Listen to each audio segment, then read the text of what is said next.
but we could be alone. Between city lights, we don't have to hide. I wanna go, do you wanna follow? There's something in the air, I can't explain it, but it's there. Ain't nobody gonna find us in our secret love affair. I don't wanna have to hide no more, it shouldn't be unfair. I wanna go, and I wanna know, do you wanna follow? Baby, do you wanna follow? Come with me, do you wanna follow? Baby, can't you see that? I wanna go, and I wanna know, do you wanna follow? Baby, do you wanna follow? Come with me, do you wanna follow? Baby, can't you see that? I wanna go, and I wanna know, do you wanna follow? I can't understand why we can't hold hands, but they don't know what we have is real love. Aren't you sick and tired of having to hide? I know a place, do you wanna follow? There's something in the air, I can't explain it, but it's there.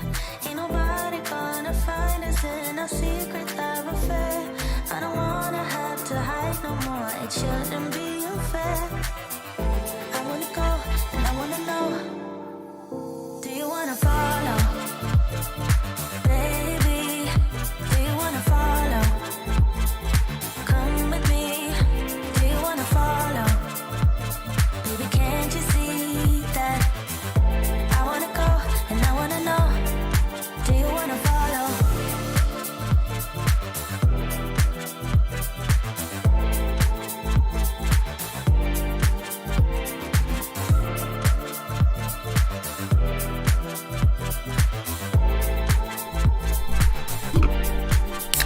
Do you wanna follow?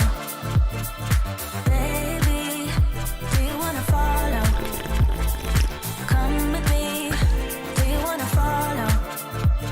Baby, can't you see that? I wanna go, and I wanna know, do you wanna follow?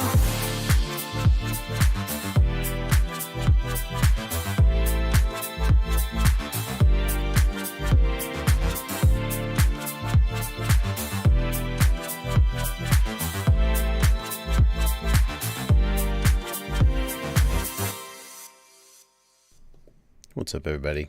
Welcome to Livestream. It is Sunday afternoon. It's 1 p.m. and that means it's time. It's time for us to do some Q&A. Oh, you got the Q? I got the A. That sounded way dirtier than I meant it to. Oh, how you guys doing, everybody? Welcome, everybody, to the stream. Johnny5 in the chat. Bloods FPV in the chat. 507RC. Good to see you all. Mike Bergman. Bushizi. Everybody. Oh, I can't say all your names. Could I? Could I possibly? Probably not. Oh, Ghost Branch. I saw Ghost Branch FPV earlier as well. Just going to read off everybody's name in the chat.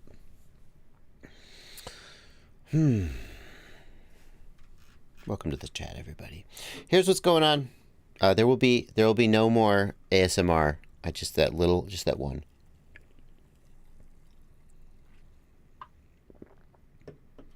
There'll be no more ASMR for the stream today. Here's what's going on, folks. This is my main screen. You've seen it before. If you have seen my chat, my streams. I'll be taking your questions. I'll be taking your questions over here in the chat. So just leave them in the chat. I will also be answering questions over here on my Discord server from my wonderful patrons who make it possible for me to, pay my bills, among other things. Gel Capitaine says, Ciati FPV calls out each and every name in his live streams. No offense intended, but Ciati has a lot fewer names to call out in his live streams. I currently have 190 viewers, so That would take me. It wouldn't make for, I think, a very entertaining stream. Ghost Branch. Good day, Ghost Branch. But my patrons, I will call out all of their names. Ruby Tim, Brinkfather, Bushizi, Mr. Stubbs, Rauk FPV, Bacon Ninja, Synthetic. That's what you get when you become a patron. Mayon High. Lexi is here. Good to see you, Lexi. I'll just be taking your questions like this one from Scout FPV. I just crashed in saltwater. What can I do to have the best odds of recovering it? I rinse it with fresh water. Now it's drying. What's your opinion on that? That's basically all you can do. Unplug it underwater as soon as possible. Rinse it in fresh water. Alcohol helps too. Distilled water is best because it has no minerals in it. Rinse it with fresh water and then alcohol, and then just cross your damn fingers that you got to it in time. But salt water is real bad. Saltwater is real bad. If you want to make sure I get your question, hit the $ right down here. Leave a super chat, and I will be getting to those as well. That's basically the way to make sure I get your message. Yeah, that's it. We're going to go for a couple hours. We're going to take some chats, take some questions. Oh, before we do that, I want to share with you something I learned about YouTube and the YouTube algorithm from, I don't know if you guys know the Spiffing Brit. He's a very popular YouTuber. He does video game hacks and exploits, but he also has exploits for real life. And he recently documented an exploit for the YouTube algorithm that I thought I would let you guys know about. I don't know if you know this, but if you have YouTube Premium, then if you're on mobile, there's a download button for videos. You can download them to your phone and watch them offline. And what he's discovered is that when you do that, the YouTuber gets credit for the full watch time of the video. So watch time is super, super important to the YouTube algorithm for various reasons. But suffice it to say that the longer your watch time on my channel, the better it is for me. The more money I get and the more YouTube recommends my videos. One of the single best things you could do is watch videos all the way through.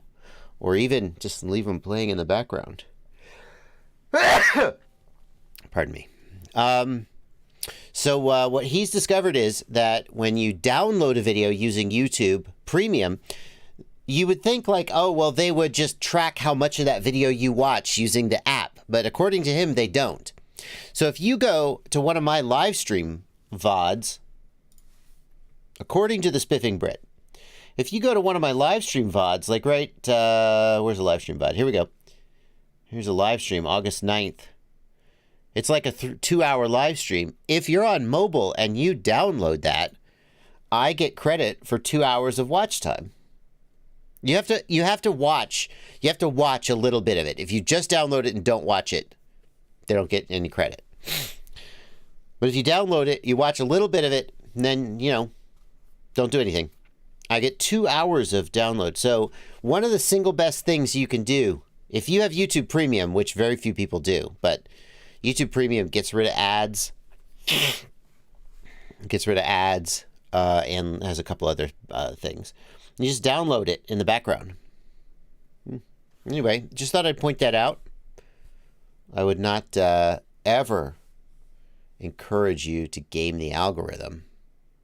But I will say, I don't get any credit for this, but YouTube Premium, what does it go for nowadays? What does it cost? What does it cost? Yeah, I know I have it. What is the price? I think it's like $15 a month. No, $12 a month. YouTube Premium costs $12 a month, gets rid of all ads, and lets you play videos in the background and lets you download. It also gives you access to YouTube Music. So if you watch a lot of YouTube, it's a pretty good deal. I will say YouTube Premium is one of the best ways for you to support the creators that you support, because basically they take YouTube takes a cut of your premium membership. And then the rest is split between the people you watch according to the percentage of watch time. And it ends up being way more money, like 100 times more than you get by watching ads. So, anyway. There you go. All right, so little exploit there. If you have YouTube Premium, an easy way for you to game the algorithm and support anybody's channel, but maybe mine. Paying for YouTube Premium is encouraging them to charge more. I mean, as someone who makes his living on YouTube, I have to say I am a big fan of YouTube charging people money because I need money. To, I like my money. I like my career. So, anyway, let's talk about FPV. Let's talk about FPV. G. Strondel, thank you for a £2 super chat. iFlight backpack or Torval, will you compare them? The iFlight backpack, very exciting. I am very intrigued by this. Let's take a look at it here on iFlight's website. The iFlight backpack looks a lot like the Torval Pitstop Pro, which has been my favorite backpack for a long damn time. It has all of the features of the Torval that I like and fixes a few things about the Torval that I didn't like. In theory, it is the perfect backpack for me if you like the Torval Pitstop Pro. Excuse me. Oh, how rude. Pardon me. I have been looking forward to reviewing this and waiting for it to release. And I started seeing a few other YouTubers getting it and reviewing it. I was like, oh, iFlight. iFlight didn't send me one to review. Whenever that happens, what I tell myself is that I'm such a harsh reviewer that they were scared to send it to me. They gave it to all the other shills. No one reviews as well as I do. That's what I tell myself while I cry. What's the truth is probably more like people send me product all the time and I don't review it because I'm just a terrible YouTuber and I just make whatever video I want to make, and people will send me product and I'll be like, yeah, I'm not that interested. And then or even if I am interested, it takes me like a month to get the review out. Everybody else is rushing and being prompt and being professional. And I wouldn't blame companies if they were just like, we're not sending Bardwell stuff anymore. He doesn't make we release a product, we send the product to the reviewers, everybody else gets their review out on time, and a month later when it's out of stock, Bardwell finally makes a review. It doesn't help us. That's how I imagine people feel about me, and that's why they don't send me product. But that's not what I tell myself while I cry myself to sleep at night. It's my integrity. They're afraid of my integrity. But I bought one. I was like, oh, it's released. I can buy one. So I bought one. It is actually right over there on the floor. You can't quite see it. I just got it like 2 days ago. It looks pretty good. It looks pretty good. It's basically everything I like about the Torval bag, and they fixed like the 3 things I don't like. So so here's the thing though. Torval makes a good bag. They are a good bag maker. Their bags are durable. And the unknown is who is making this iFlight bag, and do they know how to make a good bag? Like the Pyrodrone bag,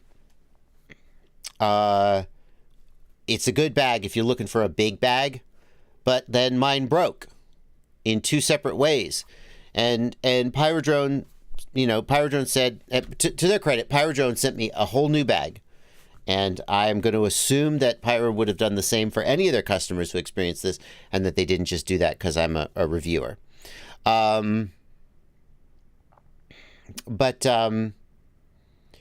That's the kind of thing, like, people looked at those buckles on the Pyrodrone bag and their plastic buckles, and people said that never should have been like that.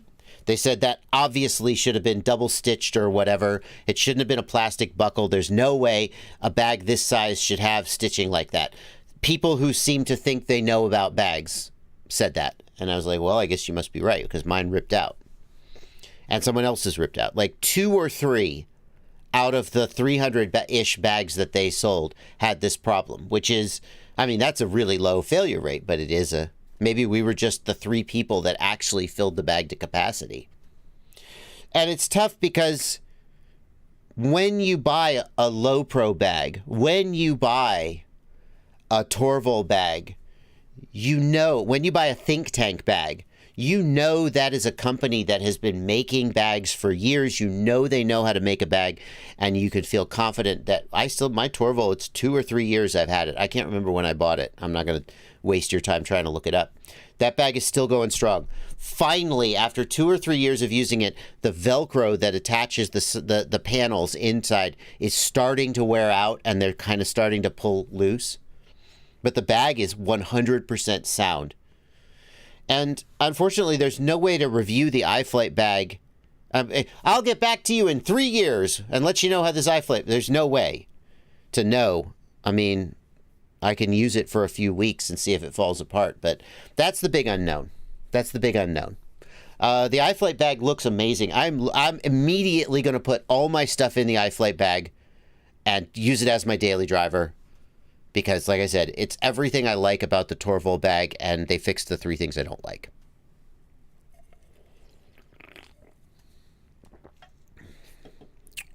Okay, so I am looking forward.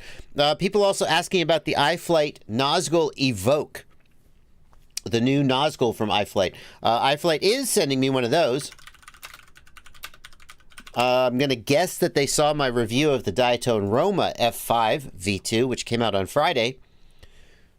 And it's a direct competitor to that, and so I'm going to guess that they were like, oh, let's get in on this. So I will be receiving the Nazgul Evoke. The big question about the Nazgul Evoke, okay, so there's no question that it's a good quad. Like, iFlight makes good quads. I don't always like what iFlight makes. Like, I was very critical of the iFlight Titan X5. I thought it was too large and heavy for a 5-inch quad. I thought it really needed to be a 6-inch quad. And people came back and said, well, it's supposed to be a very durable, the iFlight Titan XL5 is supposed to be a very durable beginner quad, so they made it extra heavy. And I'm like, yeah, well, no, I kind of think it flies bad, and I didn't like it. So I don't always like what iFlight decides to make, but they make good stuff. And I'm sure the Nazgul Evoke is going to be a good quad, but the Nazgul Evoke costs $300 in plug-and-play form. That's the analog one. The Diatone Roma F5 V2 costs $270. And I think that iFlight has their work cut out of them to convince me that that $30 extra is worth spending. And I'm not saying they can't do it. Like, it's got this fancy LEDs and side panels.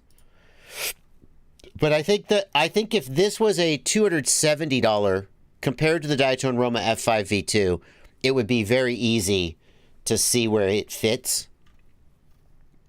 But costing 10%-ish, $30-ish more than the Diatone Roma F5 V2, which is very good, I think it's going to have a little bit of a challenge to justify that price uptick.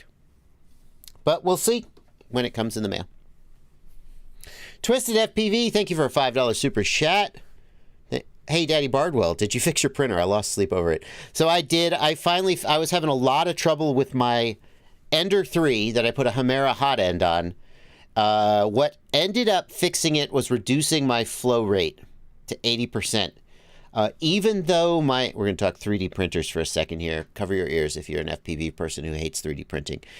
even though my E-steps are 100% calibrated, I guarantee, I know you're going to say, wow, if you had to reduce your flow rate by 80%, your E-steps must be off. I don't know what to tell you. I calibrated my E-steps. I'm really confident my E-steps are calibrated. But when I printed the single layer calibration cube and then measured the thickness of the wall with a caliper, it came out to need about an 80% flow rate. And I said to myself, that's pretty far out.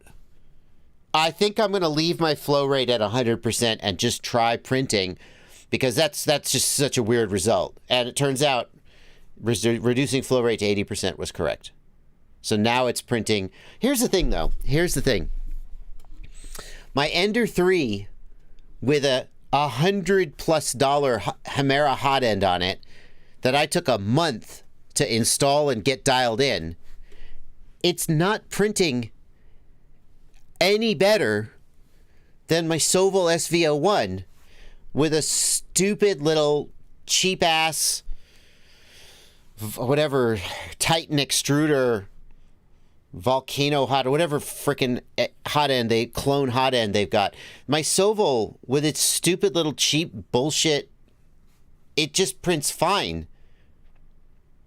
And I really feel I'm finding it hard to, I want to make a video where I'm like, and then I put Hemera on my Sovol and it prints so much better. And based on the results I'm getting from my Ender with the Hemera on it, it's not any better and it's not any faster than my freaking Sovol. You know, Big Data Pimp, 100% sure it's a 0.4 nozzle. I mean, like, I guess I'm not 100%, but like the Hemera ships with a 0.4 nozzle, right? It ships with a 0.4 nozzle, surely.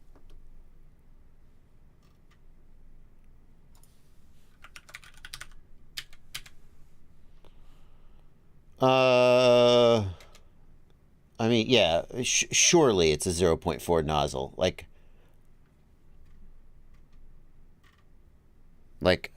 I'm sure I didn't order it with a 0.6 nozzle. So my motivation for putting the Hemera on there was that the PTFE liner in my Sovol hot end wore out, and I was annoyed that I had to replace it. And I thought, I'm going to go to an all-metal hot end. And then I thought, as long as I'm going to an all-metal hot end, let's just go whole hog and put a Hemera on there. And I'm confident that the Hemera is going to print a lot longer without wearing out in the way that the extruder and the hot end on the Sovol will. But I really thought, man, oh, I'm going to be able to up my print speed and I'm going to get such great results.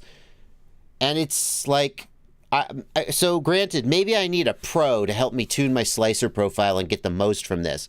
But right now, after a month plus of dicking around, I have just got my Ender to the point where it's printing about as good as my Sovol has pretty much from the day I got it. And I'm like, well, I don't know. There you go.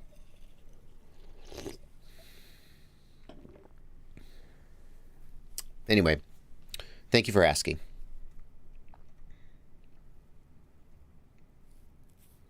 I agree that 80% flow rate is pretty ridiculous. You shouldn't have to do that. I'm pretty sure the nozzle size is correct. I could go back. So when I calibrated the E-steps, I didn't remove the nozzle to calibrate the E-steps. What I did was I heated it to 10. I used a teaching tech method where you heat the hot end to like 10 degrees hotter. So instead of, for TPU, you heat it like all the way up to 230 degrees, like the hottest it'll go for that filament. And then you extrude at a very slow rate so there's minimal back pressure in the nozzle. And the E-steps are calibrated. I don't know what to tell you. Somebody else who has a Hemera told me that they had the same result, that they had to put E-steps at 80%, or flow rate at 80%. I don't know. Anyway. So I'm actually hesitant to put the Hemera on my Sovol because, I mean, right now the Sovol is printing fine. The Chimera on the Ender is printing okay too. Anyway. There you go. Twisted FPV, I did. I was getting absolute garbage results from Cura. And I thought that in Cura, I started with the default, the standard quality profile, and then I tweaked things. And I was getting garbage results from Cura. And the interesting thing was that the G code I downloaded from Teaching Tech's website would print fine. So I was like, it must be my slicer. I switched from Cura to Prusa, and the results got better. So clearly my Cura profile was messed up. Yeah, Blazeby 3D and RC, I'm with you. If you have a printer that is printing fine, do not mess with it. If my Ender with the Chimera on it was printing 500 times better than the Soval, then I might go, okay, I'm going to upgrade my Soval. But it's not. Anyway, that's enough 3D printing for now. My Chimera gear is not faulty. I am not Sam. I did check that. Thank you for that. Thank you for suggesting that. All right. Thank you for asking, Twisted FPV.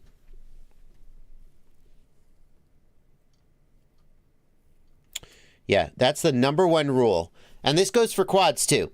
If your quad is flying fine, do not change it. Do not upgrade it. Just enjoy it. Same thing with 3D printers. Like, oh, I could just build a new quad.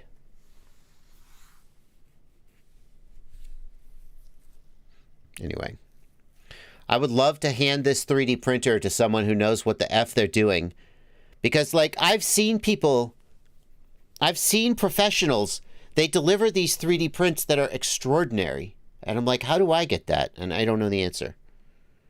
Anyway. Braden Beerscheid really wants to know the answer to this question. Braden, you're skirting the line of spamming the chat, but not quite.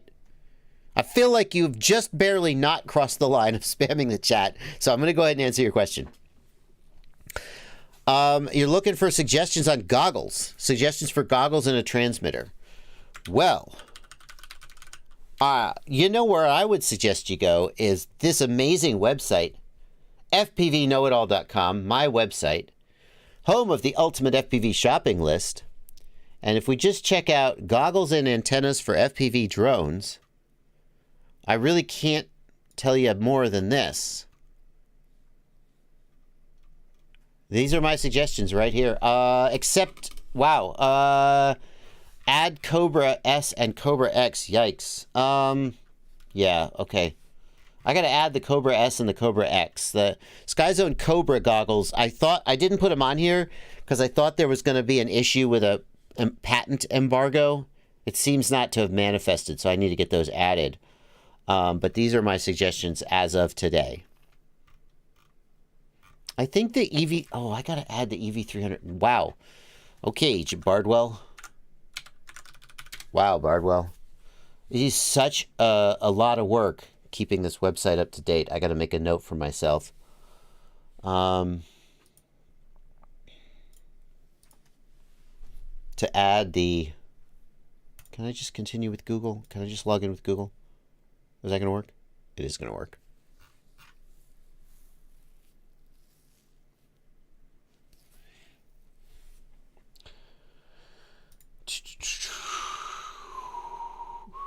Okay, I gotta, let's see, update goggles section, add Sky 04L, add Cobra S and X, remove some goggles.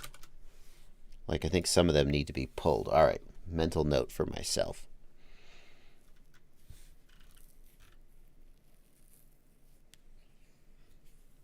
Can you add an update stamp to my website? Zorian Passmore asks. No, I'm not gonna. I don't want to do that. I had last updated on the pages once upon a time. The problem is that some of the pages just don't update very much. Like the supplies page that has lists of like wire and glue, like, and tape. Like, I don't update that very much, but then it looks like, oh, you haven't updated the page in 3 months. Oh, you're not updating your pages. So no, I'm not going to put last updated. I mean, it'd be nice if there was a way for you to just see the newest stuff. I'm not sure if that's possible. Lazy Norse, there was a reason that I left the 800D on there instead of the DM. I don't remember what it was. Why didn't I switch? What's worse on the DM than the D? I can't remember. Rauk FPV, I will be reviewing the TBS Mambo. I have it. I just haven't recorded the review yet.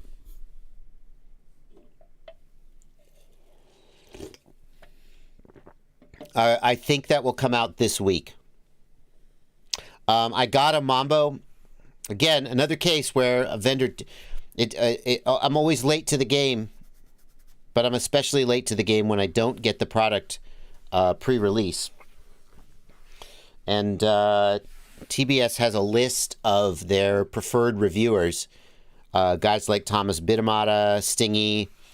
And to be fair, these guys work their ass off helping test and troubleshoot the product before it releases, which if you send me a pre-release product and say, can you help me test this? I'll be like, yeah, I'm making 4 videos a week, doing 3 live streams a week, and answering 200 emails a day.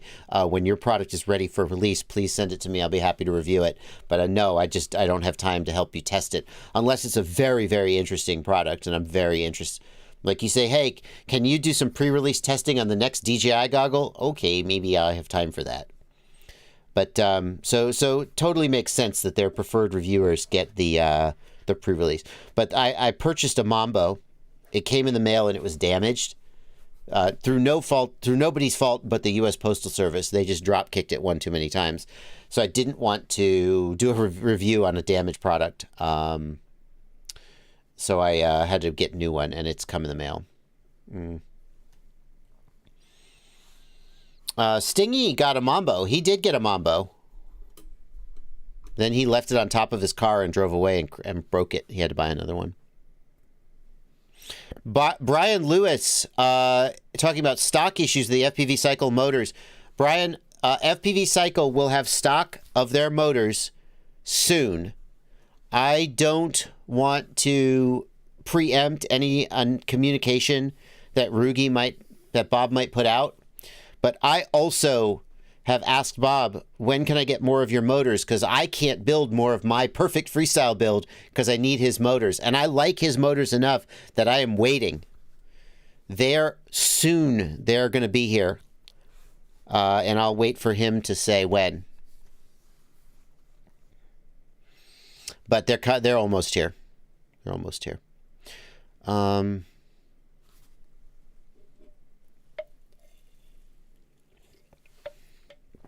Stingy bought his own Mambo because he left his tester unit on top of a car and drove away and broke it. Clazy wants to know, what do you think about shark bite on a goggle with a resolution of 854 by 480? So Clazy, shark bite outputs a 720p image, but you can think about this. You can upscale an image to whatever resolution you want. It doesn't mean that the actual resolution is there. Does that make sense? And I have heard some people say that the actual sort of native resolution of shark bite is closer to like 500p rather than 720. That's not a full 720p. And that sort of jibes with what I see when I look at the image, that it's a 720p resolution image, but it's not really got 720p of resolution. I can't prove that. My point is, if you had a true 720p image and you viewed it on a 480p screen, then you would be losing a lot of information. But I think with shark bite, you're not losing as much as you might think. Obviously, it would be better to view it on a 720p screen. But 854 by 480, I don't think that would be like the dumbest thing in the world to do. That's what I would say. As shark bite gets better, and the actual effective resolution goes up, that will hold you back more and more.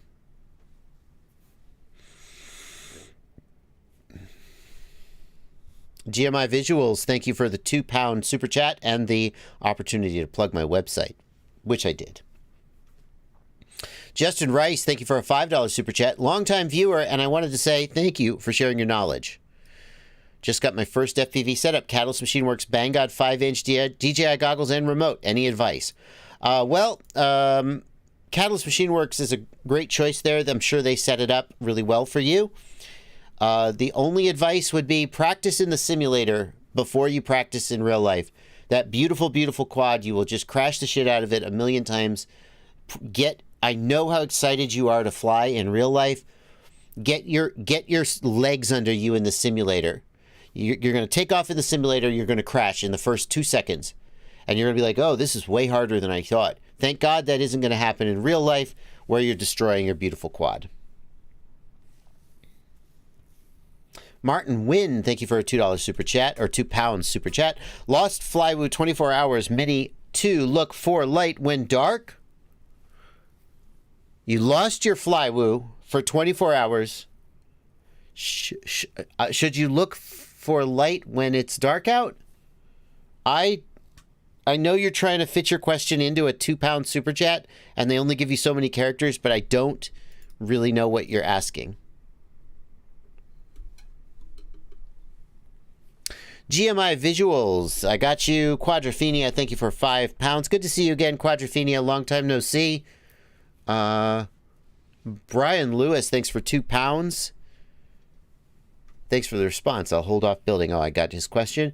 And Michael, thank you for 50 Swedish kroner. Is it kroner? Krona. Okay. Is it the same for all of them? Krona. Kroner. Somebody has kroner. It's krona. Thank you for 50 Swedish krona. What TX would you recommend if I want something that can take Crossfire, but the build quality should be the same or better than a Futaba T16SZ? I believe everything from a Futaba T14 and up can take Crossfire. So there you go. I'm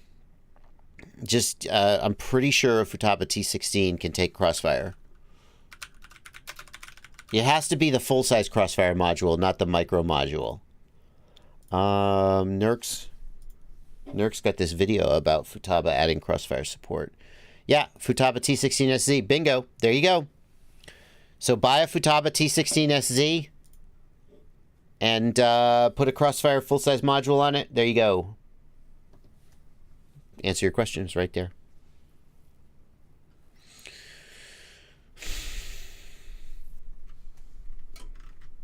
BXFPV is posting some pictures. Some very unfortunate pictures in the Discord chat. He had a fire at his house. As far as we know, it was not related to a Lipo. I don't know. BXFPV, has the fire department changed their tune on that? You were saying you didn't think it was a Lipo. Everybody is safe, thank God. Or I wouldn't be showing it to you. But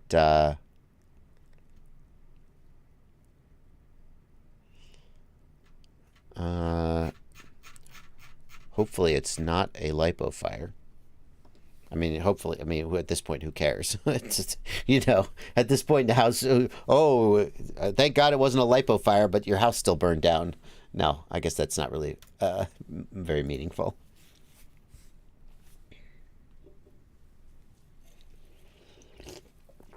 Anathu S wants to know why no Radio Master TX12 review, because I reviewed the Jumper T12 and I didn't like the small form factor wasn't really good for my hands, and the Radio Master TX12 is kind of the same size. Oh, I see. 1 krona, 2 kroner. I got it.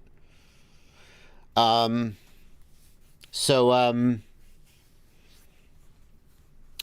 just wasn't excited to review the Radio Master TX12. I mean, it's a fine radio. There's nothing wrong with it. It runs OpenTX. If you like that kind of, if it fits your hand, more power to you. But, nothing personal. I just don't review every product in the world. Michael says, clarify something other than a Futaba. Oh, I see. If I wanted a radio that had good build quality but wasn't a Futaba and runs OpenTX, I probably would buy a FreeSky radio. FreeSky makes good radios.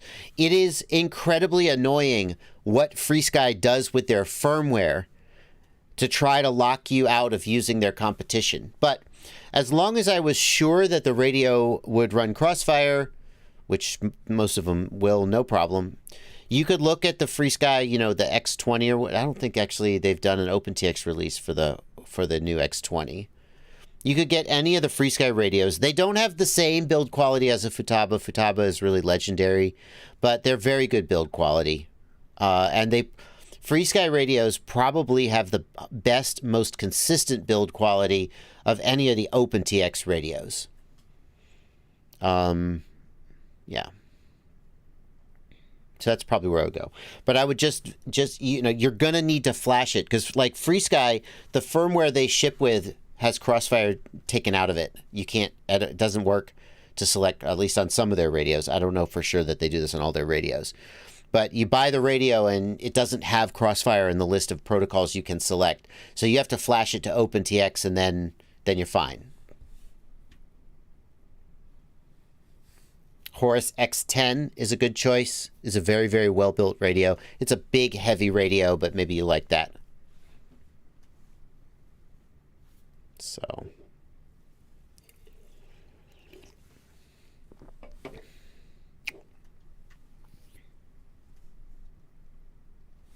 how do you crimp the connectors of a balance cable on a Lipo? Asks Skyrot. Skyrot, those little connectors, whatever they are, you would buy a crimp tool to crimp those connectors. It's just a special like little pliers that crimps them. If you're very, very clever, you can crimp them by hand with like a needle nose pliers. It is possible, but the official way to do it is there's a crimp tool.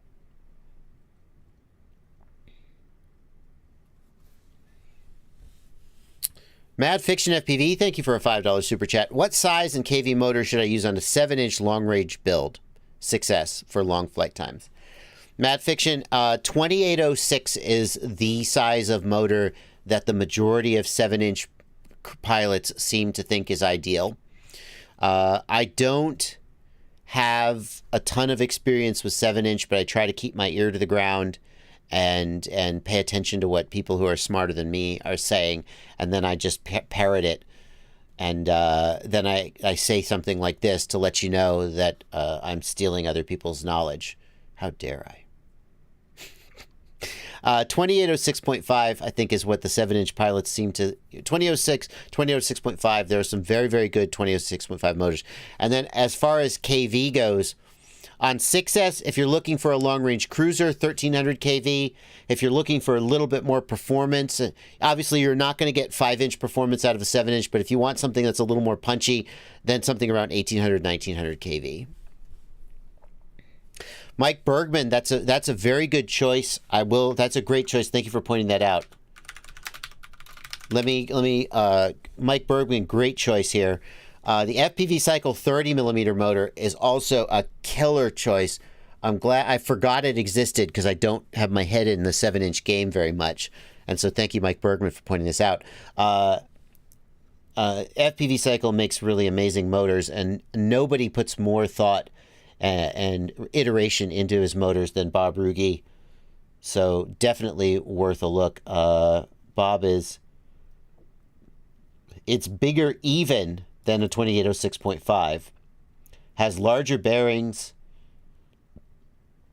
it's a little heavier, and then you can pick your kV. 1150 or 1420 kV. 1150 feels like it's going to be kind of low kV, but I guess for a cruiser, it would be okay.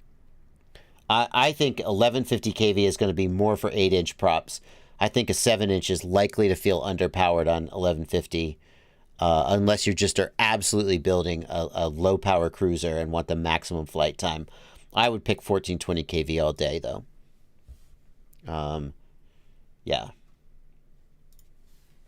So like the Brother Hobby 2806.5 or the FPV Cycle 30mm. And these might even be in stock. Oh my God. They're actually in stock. Woo! How about that? Those 5-inch motors in stock yet? Come on, buddy. Come on, Bob. I need them. I need them, Bob. I need them.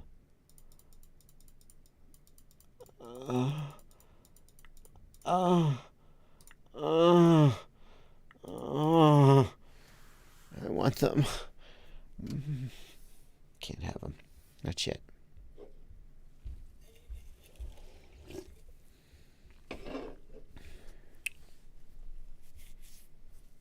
I have a frickin' affiliate account with him. I should frickin', hang on. As long as you guys are going to go buy the GD motors, use my affiliate. Boom. There's a link.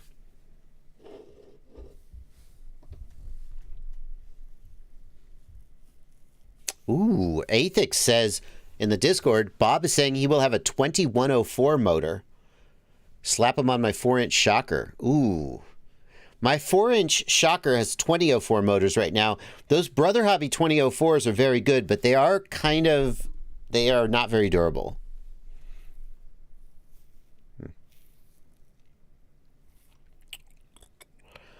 Darren Sontos, thank you for a $5 super chat. I couldn't fit my shark bite question here, so I dropped it in the Discord as Captain Yogs. All right, Captain Yogs. Captain Yogs, thank you for a super chat and for being a patron. I got the new shark bite box goggles and the TX 5S1 VTX. I'm having trouble getting a picture. When I auto scan it, it shows channel 1 as a strong signal. When I tune to channel 1, I see a black screen with full signal strength at the top. If I manually tune to channel 4, I see the image from the camera with heavy static. Okay, that's effed up.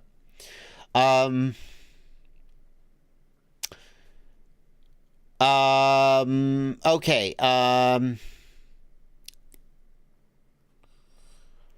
Let's think this through. The SharkBite VTX will not power up if the camera is not connected. This actually bit me when I was doing the original review. I thought my VTX was broken. I didn't realize that it won't, like the DJI VTX will power up if the camera is disconnected. It'll just show a blank screen. The SharkBite VTX will not even turn on if the camera is disconnected. So if you've got SharkBite and you think you have a dead VTX, you might just have a bad camera cable. So if the SharkBite VTX is powered up at all, then your camera is connected. The black screen on channel 1, that confuses me. I know that the SharkBite auto scan will pick up analog VTXs, but it won't display the image, and I don't know why it would show a black screen. That's a complete mystery to me.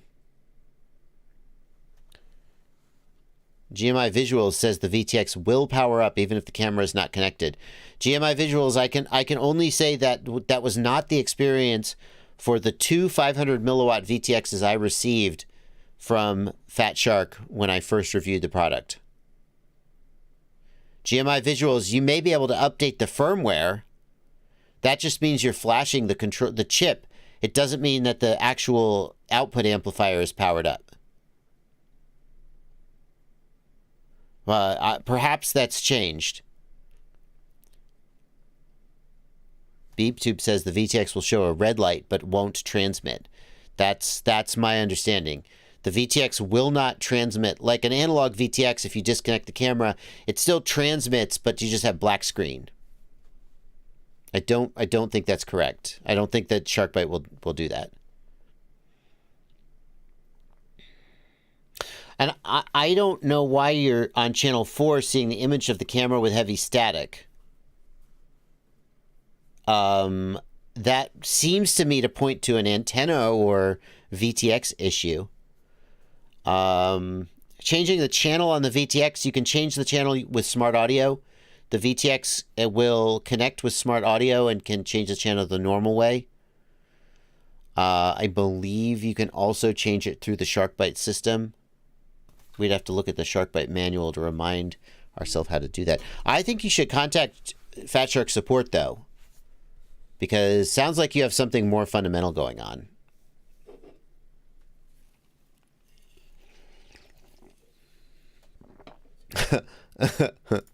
Going back to the unfortunate person in the Discord who had a fire, he says, I'm having trouble connecting to Betaflight. Yeah, you need Immersion RC driver fixer. That fixes everything, right? Driver fixer. Jeez. That's bad, dude. That's bad. That's bad.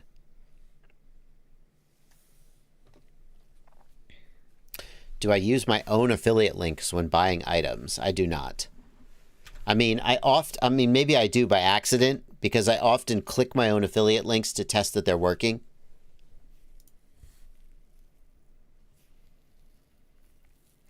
License to Drive points out that SharkBite had its frequencies tweaked recently to match raceband frequencies more closely. You can't see an old firmware VTX on a new firmware VRX and vice versa. They'll be on the wrong channel. Ah, License to Drive may be onto something here. You may be on... So try updating your firmware on both the VTX and the receiver. Yeah, the module. So you're sure you're on the same receiver. Or same firmware. That's a good catch.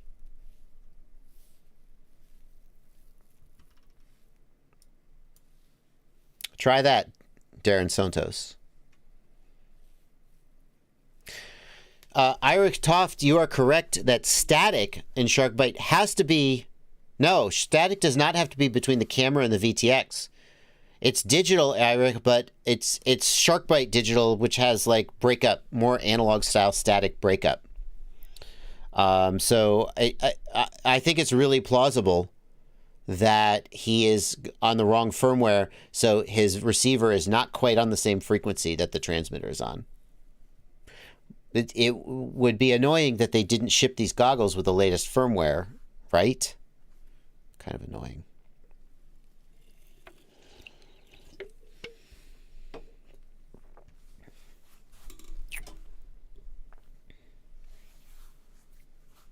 Gary Higgins says, what do you think about the Caddx Polar camera after using it for a while? Was just going to purchase it. Just wondering about your opinion. Gary, I still would prefer a 120 FPS low latency camera. The high quality, the 60 FPS high quality cameras are flyable, but I obviously would rather have lower latency. My experience with the Polar was bad. I have come to accept that I must be an outlier because many other people have tested the Polar and found it to be acceptable. Caddx is actually sending me another one, and when it gets here, I'll try it and see if it was... I mean, I tested the camera on 2 different quads, 2 different VTXs, had the same results. It must have been... I mean, maybe I was just having an off day. I don't think so.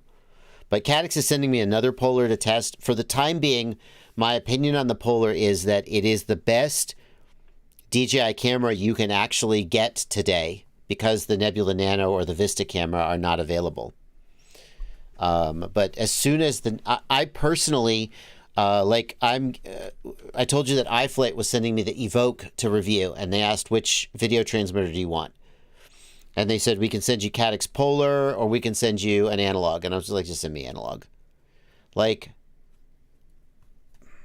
I'm just going to wait until Nebula Nano is available, or the next thing. No, GMI Visuals, here's the thing. GMI Visuals says you're clearly sensitive to latency. I'm not. That's the thing. Like when Mr. Steele says DJI has too much latency for me, like I believe that he would notice 15 milliseconds of additional latency and it would totally wreck his ability to be who he is.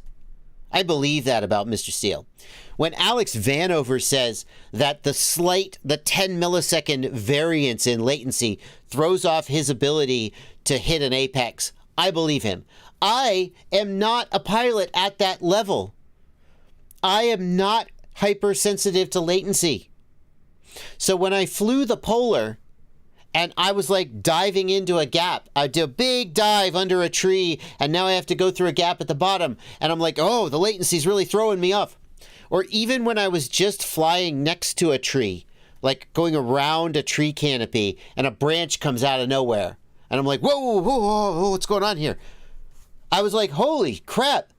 If I am noticing the latency, it's bad. It's really bad. Because I'm not hyper latency sensitive. But I just think my camera was messed up. It has to have been.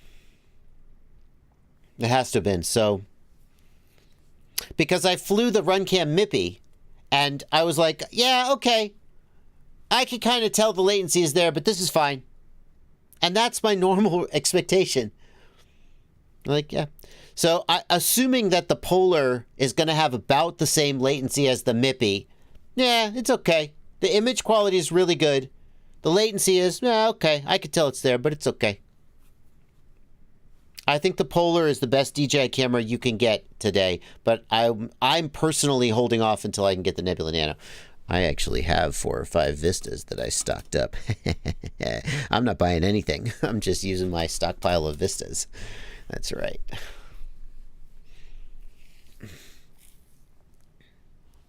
Is latency that bad on the Nebula Pro when you have it set to high quality instead of low latency? That's my point, eDoc. When I set the Nebula Pro to high quality, the latency is like, yeah, it's not great. I can feel it, but it's okay. I can fly it. It'll hold me back from doing more aggressive stuff, but I can work around it.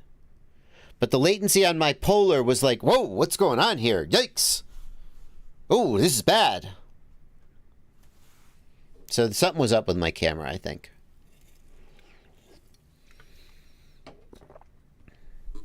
Pushy says, I short-circuited my flight controller by plugging the battery in backward. It's dead.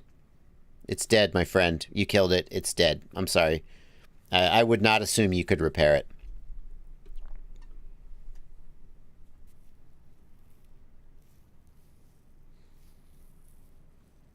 Yeah, I think I would notice increased latency, don't get me wrong. But this was so extreme, it was worse than it should have been.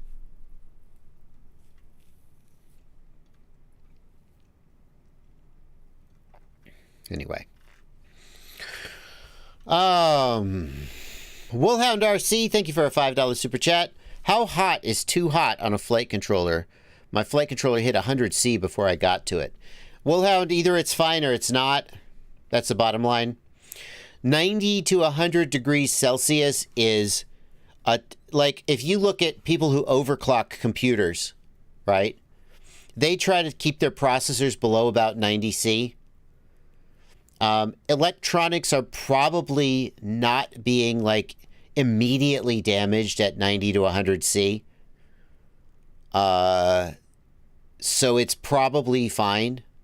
It's not good, don't get me wrong. But it's probably fine. I mean, either it works or it doesn't, right? Airsure asks, when wiring a new camera that has a VSEN, where does it go if the flight controller doesn't have a VBAT pad?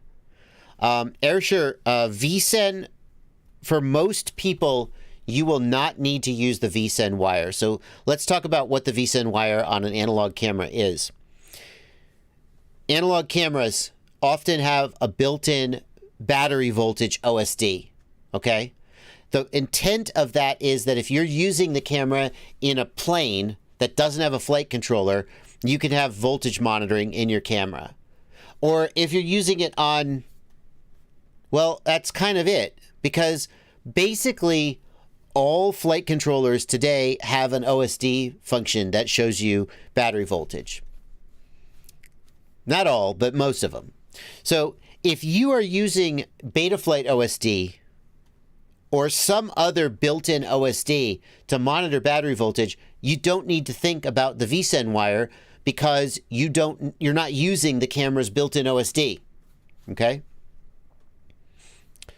The other thing is that the camera by default will display the supply voltage So if you are powering the camera off of VBAT, then you also don't need to use the vSEN wire because the camera can just measure VBAT. The only time you need to use the vSense wire on an analog camera is, number one, if you are not using your flight controller's OSD for some reason. So you're using the camera OSD to sense voltage and monitor voltage, and you are powering the camera from like 5 volts or a voltage regulator. In that case, you would hook the vSEN wire to VBAT so that the camera's built-in OSD would measure the correct voltage. So then where would you connect it? Connect it to the ESC. Connect it to the positive battery pad on the ESC.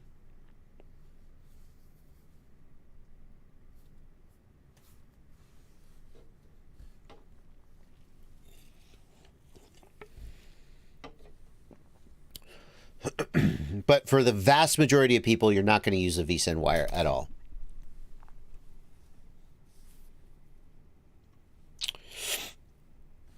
Dennis Matovich, thank you for a $5 super chat. I'm troubleshooting a Hobbywing F7 dual 60 amp stack. It has an OSD issue in the DJI goggles. OSD is there when I place it, but no volts or amps reading. Dennis, if there is no volts or amps reading, so the OSD is there in the goggles, which confirms that the MSP connection is working. What I would do is I would go to the power and battery tab in Betaflight and look and see what voltage and amps it shows there, because that will tell you whether the flight controller is, sorry about that, is actually reading your volts and amps. And from there, figure out whether your voltage sensor is set up wrong or your current sensor is set up wrong or something like that.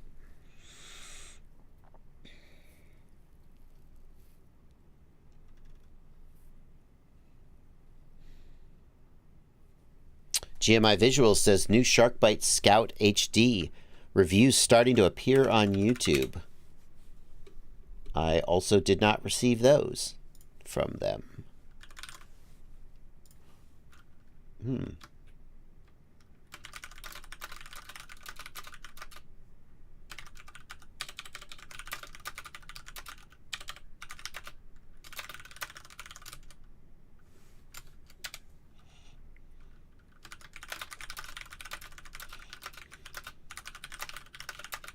See if Rotor Riot can send me one.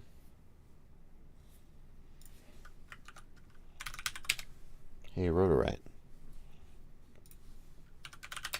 You got that? How does Rotor Riot not have the Scout HD listed? For real? How does Rotor Riot not have the Scout HD? They're literally the sister company of Fat Shark. How does Get FPV get the pre-order of the Scout HD? How does, do they still have stock? Oh, it's in stock. Oh, it is in stock. All right. Boom. Oh, I got to log in as my other account. Man. Just, no, I need my regular account. Oh, my bad. Oh, my bad. Okay. Yeah. Hello.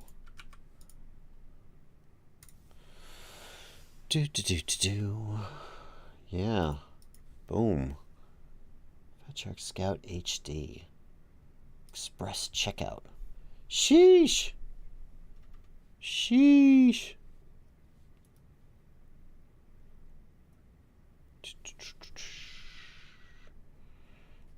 It must be nice.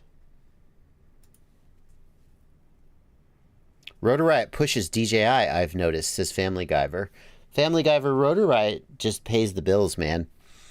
Rotor Riot, sometimes DJI buys sponsored episodes, and you'll see, you know, brought to you by DJI at the beginning of the episode as the disclosure. I mean, they also use Fat Shark, SharkBite. Rotor Riot, I mean, people are like, oh, you promote SharkBite because you're a sister company, because you're both owned by Red Cat. And then people go, oh, you promote DJI because you're shills. It's like they just make videos.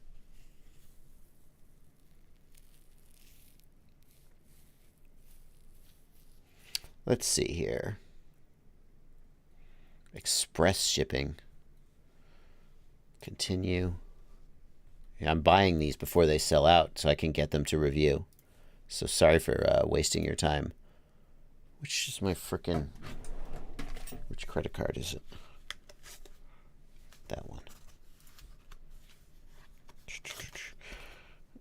372. Uh-oh. Now you know my I just read my card verification code out loud on the live stream. So secure. Dumbass. Just fucking idiot. Let me just read my whole card number out while I'm at it.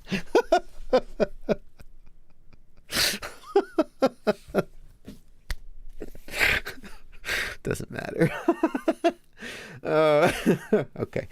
Continuing with the live stream.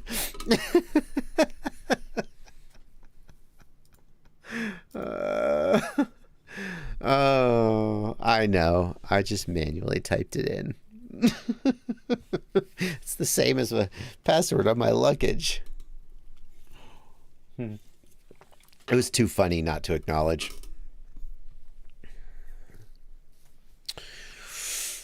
I do use a password manager. I use LastPass, Cycling Mikey. I'm a big fan of LastPass. Alrighty. All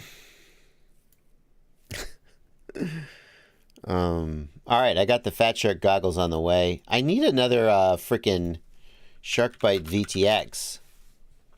Does Fat Shark have the new VTX for sale? The 5S1? Oh, they do. All right, let's get that too. Let's get that too. Add to cart. We'll buy this from Rotor Riot this time. Let's get the new Shark. We're going to make a Sharkbite video, everybody. First class. No. We're going priority mail. None of this first class BS. We're going priority. Priority mail, baby. This live stream brought to you by JB Buys Things to Review on stream. I just didn't want those Sharkbite goggles to sell out. All right, that's ordered too. Great.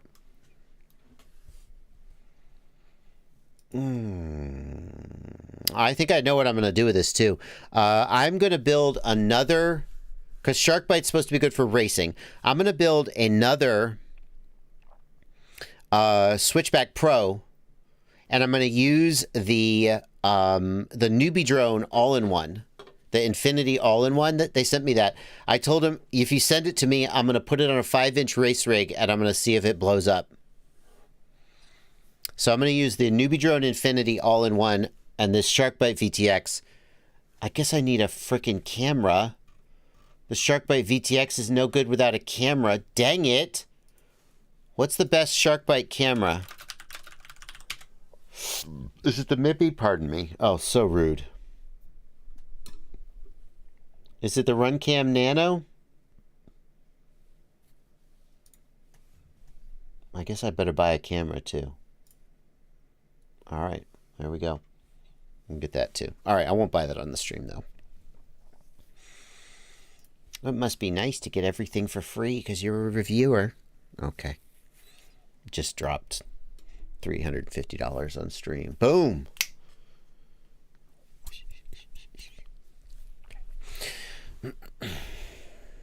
All right. Aerospace 53, thank you for a $10 super chat. If you had to compete in IGO and could only choose one whoop to compete with, which one would you choose? Probably the Mobula 6. Mobula 6 running Emu Flight. You'll need the longer switchback frame. Damn it! BeepTube says I'll need the longer switchback frame to fit the Sharkbite. Thank you for pointing that out.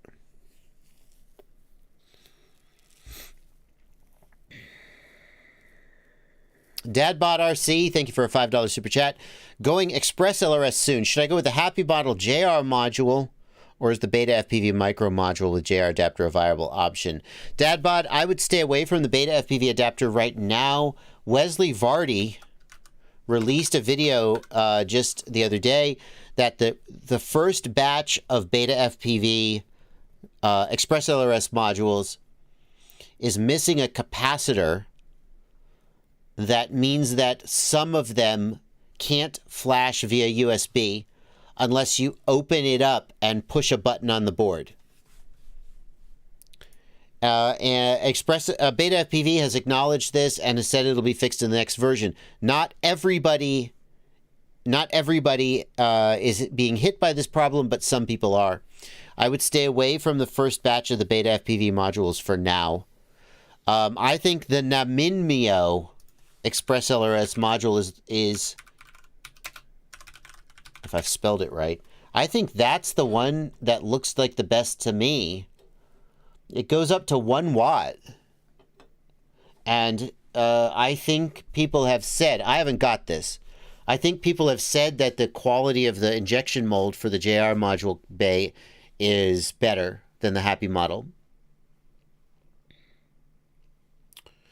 Ooh, you think the Foxeer DigiSight is the best, Fat Shark? Is that a nano camera, though? Because the Switchback only supports a 14mm camera. So I think if I were buying an Express LRS module today, I would try the Naminmio. The Naminmo. Namimno. Okay, fine. Bear in mind, I don't own this, and I have no idea who Naminmo is or how their build quality is. But on paper, they have the best specs, and people have said that the fitment of the module is pretty good.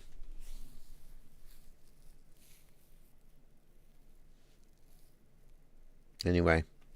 Or you could always get a FreeSky R9 module and just flash it, but I don't think it'll go up to 1 watt without some modification.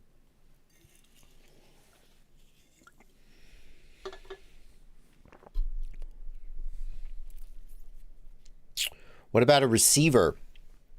For Express LRS, the main distinction is that the Happy model EP2 and EP1 receivers are very, very small, and they don't have an LNA, which is a linear amplifier. Hang on, let me get the terminology right. I only know this because Alessandro, the lead developer of Express LRS, pointed this out. He says that the Beta FPV receivers are interesting because they have a little PA/LNA on board. They should get much better telemetry range and maybe even a little better control link range. So the Happy model EP2 and EP1 receivers are the smallest and lightest, but may have slightly worse telemetry range. They may have much worse telemetry range and slightly worse control link range. The Beta FPV receivers are a little bigger, and of course the Naminmo receivers look the same. So take your pick.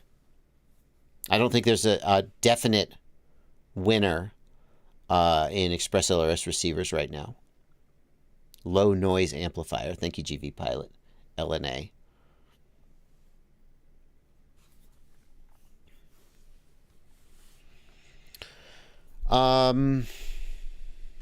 GMI Visuals thanks for £2.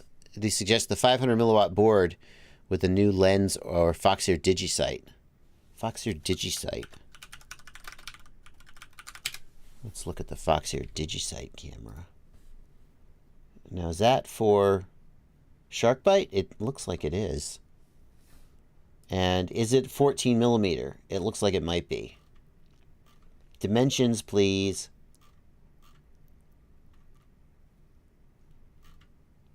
Dimensions, please. I think it's a 14mm, yeah. Oh, there we go. 12 by 19. Why would you tell me the one dimension? There it is. Okay, thank you. 14 by... Oh, no, that's with the bracket, though. So that's 19. Yeah, so it's 14. Okay, that's the one to get then. Foxeer DigiSight's the camera to get. Great. Good to know. Thank you for pointing that out. GMI Visuals, I would love to get the new run cam, but Divimath cannot provide it at this time for review. Their initial batch had problems and they gave them all away, which kudos to them for that. But the run cam Sharkbite camera is not ready for review.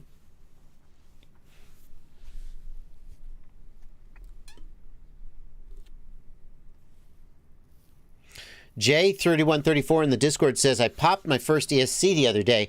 2 of the caps exploded after a crash. Do they typically take other stuff with them when they go, like the flight controller? In my opinion, no. Typically, the ESC will die, the capacitor might die, but everything else is probably fine. But, of course, you can't be sure. Brandon RC says, I only use ceramic SMD and SMD ceramic antennas now. What receiver is that, Brandon? I wasn't aware of anybody... Oops. I wasn't aware of anybody making... There we go. A micro-sized receiver with a ceramic antenna. Is that Beta FP? Who makes that receiver, Brandon? Oh, it's a DIY. Okay, he soldered it up himself. As far as I know, the only receiver with a ceramic antenna on it is the Happy model. Yep. Brandon, based on my experience range testing the ceramic antenna, I think if you were willing to go down to like 150 or 100 hertz, you could easily outrun your video range in most situations. If you insist on 250 hertz, then I would want like a 500 milliwatt or a 1 watt transmitter. Excuse me. So unprofessional. If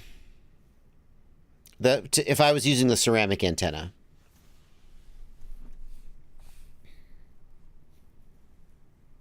Ant-FPV Music, the QAVS arms on the JB QAVS are compatible with the arms on the Johnny FPV. They are compatible.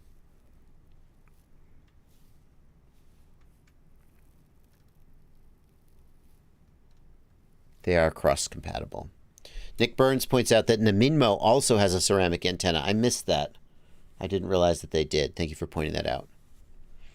Hey Nick, are you with me on this one? Is the Naminmo kind of like the one to get unless you need the very, very small size of the Happy model? It looks to me like the Naminmo module goes up to 1 watt, which is as high or higher than anybody else. I think it has a built-in fan, right? So it can actually do 1 watt without overheating. I've heard that the build quality and fitment on the JR module mold is pretty good. And it looks like their receivers are pretty solid. What do you think? Nick Burns. Naminmo, Happy model, or Beta FPV for Express LRS receivers? Weigh in, sir. I'll put you right on the spot. What's your opinion? Jameson Hitton, thank you for a $5 super chat. The Runcam Nano plus HD0 lens is the best you're going to get on Sharkbite today. Yes, but is that the beta product that it isn't available yet?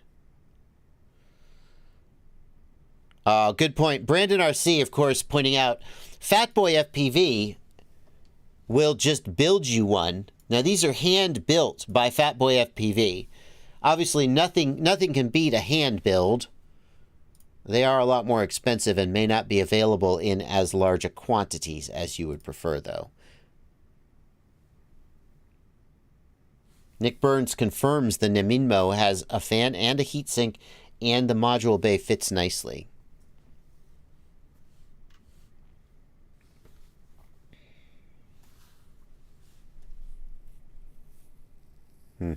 All right.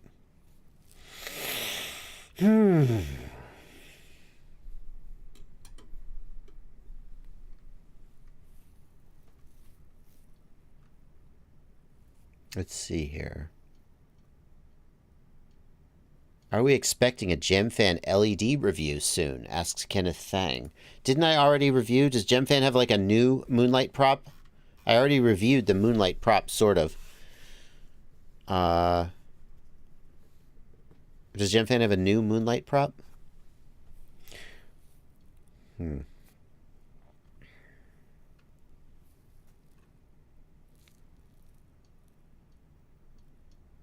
Thank you, Thomas Shoes World, for stopping by to say hi. Jeremy Sarge thinks the Foxeer DigiSight is oversaturated and grainy.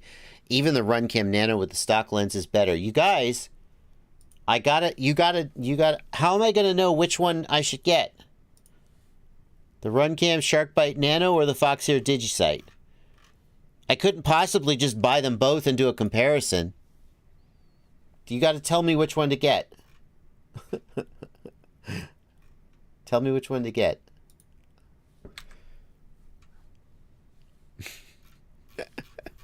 Buy both and make a video. Oh my god, what a concept. Which expensive hobby should you get into, drones or coffee? Asks Woodmarak. Woodmarak, there's no possible way you could spend enough on coffee to make it as much as drones.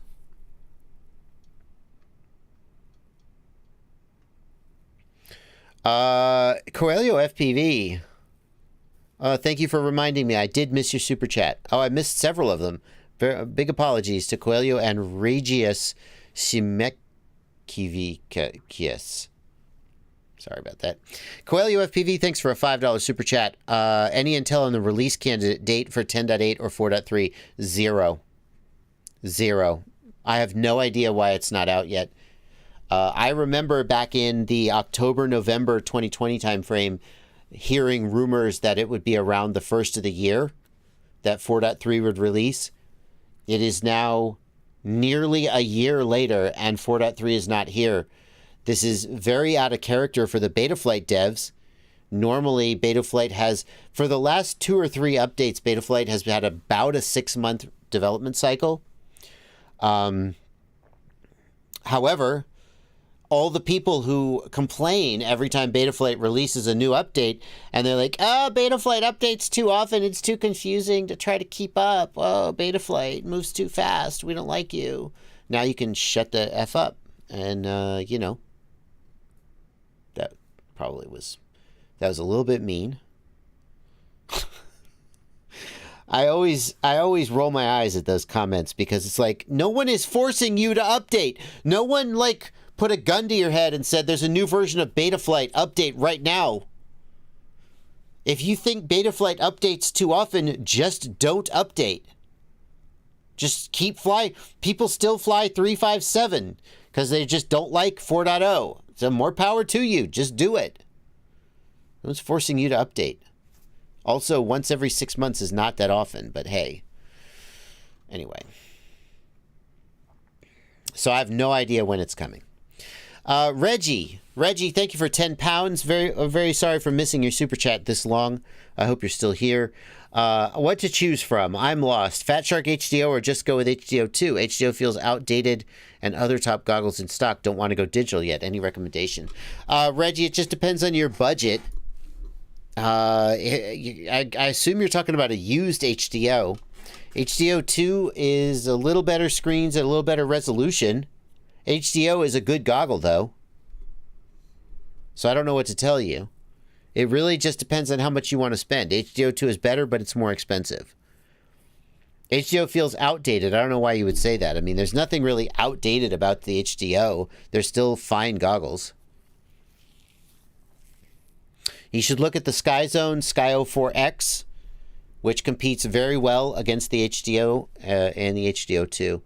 Some people say, like Mechanic Aaron says, HDO have too small of an FOV. Some people say HDO 2 have too big of an FOV. It just depends on your preference. It just depends on your preference, in my opinion.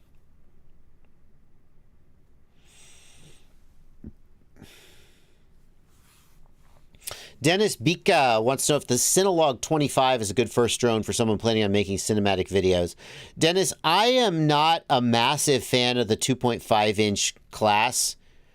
My opinion is that most people who are looking at a 2.5-inch Cinewhoop probably could get what they need out of a 3-inch and get longer. It's not a massive difference, but get a little longer flight time, a little better cargo capacity to carry a GoPro or a bigger battery. By the time you go up from 3 to 3.5 inch, in my opinion, you're starting to get to the point where it's big enough that maybe it's a little annoying to go through some gaps. It's not that much bigger. But I feel like my personal take is that, remember, this is not a linear curve. As you go down to smaller props, the performance changes radically. So the half-inch of prop size between 2.5 and 3-inch is a bigger deal than the half-inch of prop size between 3 and 3.5. You follow? And my opinion is that if you're looking at a 2.5-inch, especially if you're thinking about carrying a GoPro, which if you're talking about cinematic stuff, even if it's a naked GoPro, you probably should just get a 3-inch or maybe even a 3.5-inch. The performance of a 3.5-inch is actually significantly better than the performance of a 3-inch, but a 3.5-inch is going to do a lot worse indoors where you're kind of bouncing off the walls. But it's going to, for outdoor proximity stuff, a 3.5-inch is going to have much. But then you might think, oh, well, why don't I go to a 4-inch? It's a never-ending thing. There aren't as many, if any, like ready-to-buy 4-inch ducted Cinewhoops with prop guards. So basically, if you're looking for an off-the-shelf Cinewhoop, 3.5, 3-inch, and 2.5 is your choice. And of those, 2.5 is my least favorite. I think most people are going to be well served by a 3-inch. If you're going to be flying mostly outdoors or in large indoor areas like warehouses, and if you need to carry a full-size GoPro, a 3.5 may be better. But I mean, the 2.5-inch is not bad, but I think it's my least favorite of the three. So that's what I would say.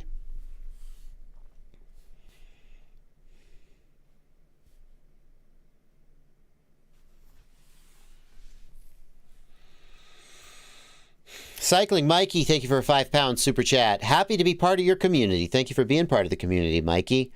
Mikey is a patron over on my Discord server. And if you would like to be one of the just the most beautiful, smartest, handsomest, kindest, most desirable people, there's a link in the video description to my Patreon.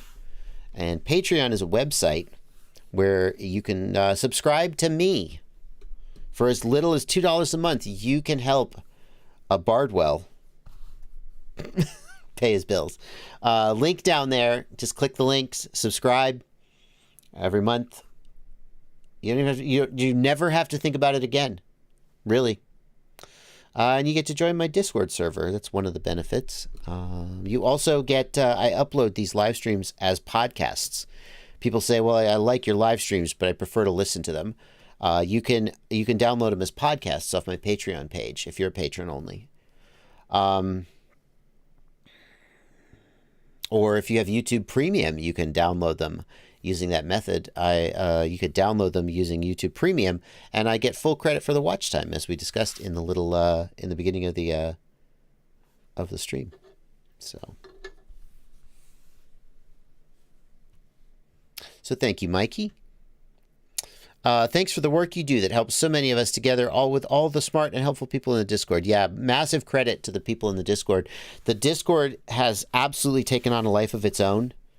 Back in the beginning, when it was very small, I was able to sort of keep up with the conversation more than I am now.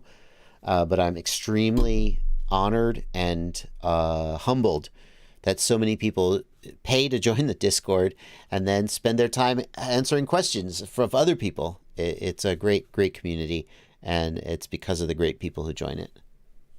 So we try to keep it that way. George Miller, thank you for a $5 super chat. How many unread notifications on Discord? I don't even want to say.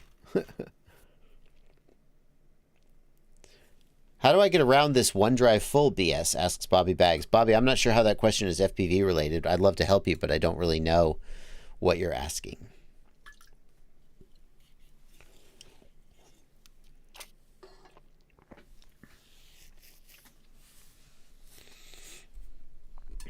Is there a source for squirt ducts that are not printed out of TPU? Asks Coelho FPV. Coelho, why do you want the squirt ducts not to be printed out of TPU? They're made out of TPU for a reason. If you print them not out of TPU, they will very likely break.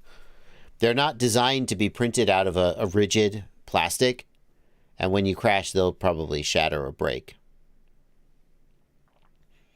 Obviously, you can print your own ducts if you have your own 3D printer, or you can download a file and order the ducts from any 3D printing service like BMC 3D, Brain 3D, Race Day Quads. They all have 3D printing services. Okay, nylon 6 might not break. Fair enough, Toady RZ. You got me there. Nylon might not break. Good point. But why do you want squirt ducts not printed out of TPU? That's the question. You can download, can't you download, if you can't download the actual Shendrones file, I'm sure there's a Cinewhoop duct file on Thingiverse. And then you could just print it, order it printed from a 3D printing service. Johnny 5 FPV Drones has been asking. Thank you for bringing that question back around, Johnny. I missed it at the beginning of the... Actually, I saw it at the beginning of the stream, but it was too early in the stream to start answering such heady questions. Johnny asks, many have asked me if prices will return to pre-chip shortage once manufacturing resumes. Any thoughts? That's a tough one, Johnny. Like, we all know that there is a tendency for prices to... There is oftentimes a drive for prices to go up when materials costs go up, because manufacturers just look at the materials costs and they go, we can't afford this, we're going to go out of business. When materials costs go down, there is what feels to me like ends up happening is all the manufacturers look around at each other and go, are you gonna lower your prices? No, we're all going to keep our prices high, right? Like, I'm not suggesting they collude. But everybody wants to make more money. And if customers have, like, acclimated to higher prices, then why not keep charging more? And eventually, someone is like, yeah, but I can get more business if I lower my price. And then they make a move, and that's what drives prices back down. So... the first thing that needs to happen is that materials costs need to go down, okay? And the second thing that needs to happen is that product needs to stop selling at the higher price. Because think about it. As long as, think about how fast stuff sells out. Something comes into stock, a week later it's out of stock. Why would manufacturers ever lower their prices? As long as stuff is selling out immediately. Manufacturers will only, or retailers will only lower prices when stuff sits on the shelf and doesn't sell. Right? I mean, in theory, somewhere out there, someone will see a margin and go, you know what, I'm going to undercut everybody and try and get a larger share of the proceeds.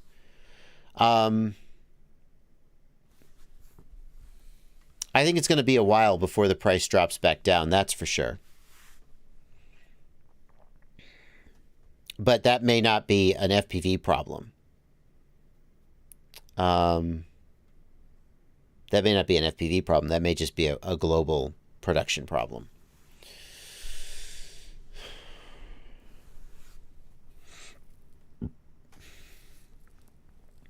Starjumper points out that shipping is pretty effed up right now. It's another big factor on what's keeping prices high. Yeah, right now I'm hearing stories about a cargo container that, you know, a year ago cost $4,000 to ship from China to America, costs $20,000 to ship right now. And that means that in the past, you might have shipped a cargo container when it wasn't completely full because it was more important to get the product over to the customers. But now cargo containers are so expensive to ship. There are cases where manufacturers are simply choosing to sit on the product because it's no longer profitable to ship the product. They don't want to raise the prices. They're just going to wait it out. 6 months from now, maybe shipping will be cheaper and they'll send. And so there are products that simply are not available, or the price of the product goes way up because the shipping is so much more expensive. And who knows when that's going to change. I don't know.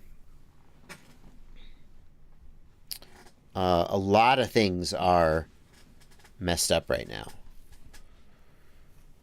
Are we causing the price increase, says Brandon RC? I mean, our demand is not what's causing the price increase.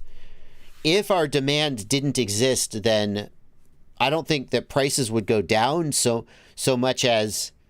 Because right now, we already see... I know for a fact that manufacturers are not gouging. Manufacturers held off raising prices as long as they could. And I mean, I just know this because I know things about the industry. So you just have to take my word for it. Manufacturers knew that prices were going to go up and continued manufacturing and selling product at the lower prices until they ran out of their supply. They held off as long as they could. And only after they were forced to buy materials at a higher price were they like, well, I guess we got to raise prices. And when they did raise prices, they raised them more or less proportional to the amount that they're like. It's not like they're making a better margin. Their margin is the same or lower on the products. I mean, if you think about it, if you have a dirt cheap product, it's let's say there's $25 worth of parts in a flight controller, and you charge $50 for it. That's still a pretty cheap flight controller, and you have an amazing margin. But now let's say there's $50 worth of parts. Well, a $100 flight controller is going to be a hard ask. So a lot of times when those material costs go up, the margin goes down, just because they have to keep the price as low as they can possibly afford to. So manufacturers are, you know, it's not us. It's not the demand that is driving up the prices. Without the demand, the prices couldn't be there. But without the demand, I think what would happen is a lot of these companies would just go out of business. So, just is what it is.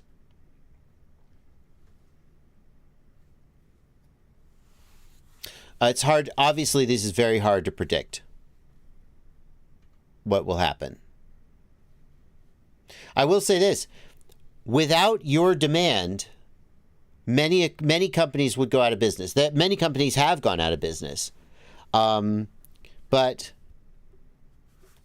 you know, your willingness to buy a Diatone Roma F5 V2 at $300 is keeping Diatone in business. And, I mean, that's something. You go, well, shoot, I could have bought that same quad for $200 a year ago. Well, you could buy it for $300 today, or you could not buy it, and maybe Diatone won't be here in 2 years. I mean, I'm not suggesting you have some kind of a moral imperative to support a company. I would never suggest that. No, I'm not being sarcastic here. I mean it. Spend your money how you want to spend your money. But it, you know, if you say, screw it, I'm waiting it out.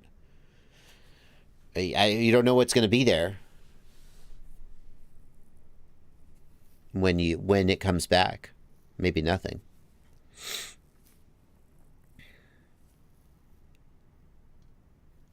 Do I tune my drone differently in the summer compared to the winter? Asks Ant FPV Music. Ant FPV, the weather does change your tune. I will say I don't retune in the winter. Like, I would just keep flying the same tune. I tune a quad once, and I basically leave it alone forevermore. And then when it disappoints me or lets me down, I say, screw this thing, and I give it away to somebody. And I just am like, all right, I would get something else. That's oftentimes how it goes.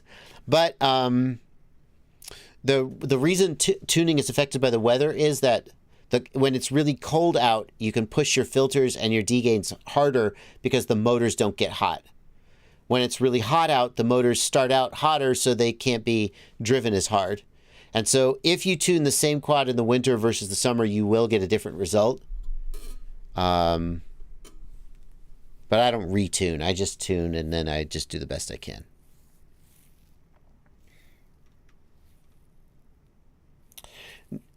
Docok, thank you for 15 pounds in the super chat. Can you audience mode DJI FPV drone with V1 goggles? You cannot. You cannot. Hacked FPV, thank you for a 5-pound super chat. Have you seen the How I Flew FPV in the 80s documentary on YouTube? I have. That's the documentary about somebody flying FPV using like a helicopter, a little RC helicopter. It is pretty cool. Thomas Shoes World points out that the density of the air also changes in the winter. Density altitude is a thing. It mostly affects prop choice. I intentionally left that out because how much of a difference does it make? Like, let's density altitude calculator. Let's look at how much of a difference it makes. I'm actually curious about this. I was about to just BS an answer, but I was like, I should actually calculate this. So altimeter setting to pressure altitude. Altimeter setting, field elevation, pressure altitude, density altitude. That's what I want. So what's the altitude of Knoxville above sea level? 886 feet. All right, fine. So we are 886 feet above sea level here in Knoxville. The true altitude is, let's say it's 886 feet. The temperature in Fahrenheit, the air temperature, let's say the air temperature is 40 degrees Fahrenheit. The density altitude is negative 160. And let's say, I believe that's in feet. Yeah. So let's say we then go up to 90 degrees, 3140. So 3140 plus 160. That's a swing of 3,300 feet. If I have interpreted that correctly. That's a swing of 3,300 feet. Michael D., I know it makes a difference to airliners who are trying to, save every little bit of fuel. I'm just curious how much of a difference it makes. My question is, I know that when, Mr. Seal has talked about how when he flies in very high altitudes, like Denver, Colorado, he shifts to his S5 props instead of his S3 props or something like that. I guess my question is, how much would you feel 3,300 feet of altitude? It feels like I know for sure you'll feel 10,000 feet of altitude. That's a big difference that you absolutely will feel in your PID tune and in your prop selection. I feel like my gut check is that 3,000 feet of density altitude is on the borderline of what most people would notice from their PID tune. I'm going to guess that most people don't push their PID tune to the level, to the edge, to the point where a 3,000 foot change in density altitude would change their tune enough that they would probably notice. But some people would. That's not negligible. So I would say it's plausible that you would need a different PID tune in the summer versus the winter. I mean, I only went down to 40 degrees. If you're tuning in the winter and it's 10 degrees Fahrenheit out, that's a little different. But I don't know why you're flying at 10 degrees though. So anyway, plausible that 3,300 degrees in density altitude would make a difference.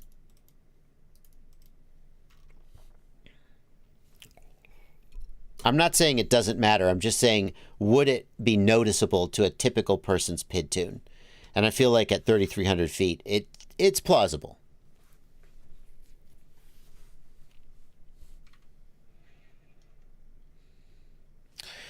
Recursive FPV, thanks for a $5 super chat.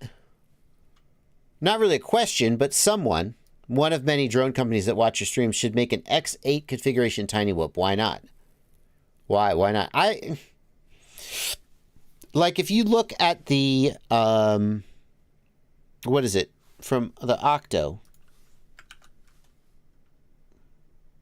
Aviation. What's the name of that company? I just freaking reviewed the product, for God's sakes. Axis Flying. The Axis Flying octocopter I reviewed.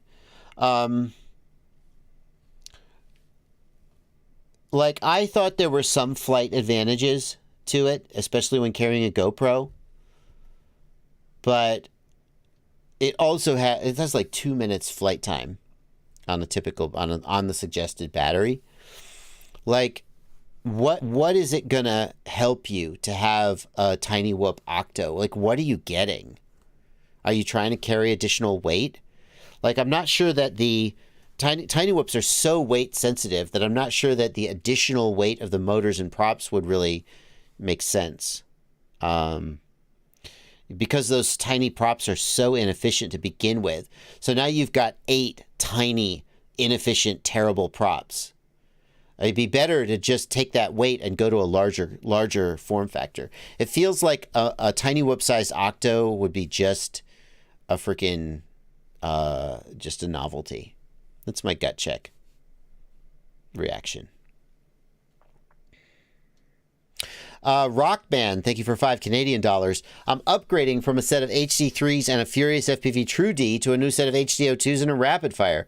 Should I consider anything? I mean, you've got much better goggles and a much better module, so you're going to be fine there. Definitely update the Rapid Fire to the latest firmware. They've made a couple changes in the firmware that will make a difference in your performance. So definitely put the Rapid Fire on the latest firmware if it's not already. Best antennas, I like the VAS, the Video Aerial Systems Ion V2 as an Omni antenna. I think it's one of the best. And as for a patch antenna, a good choice would be the TrueRC X Air or the VAS Crosshair. Both of those are very good.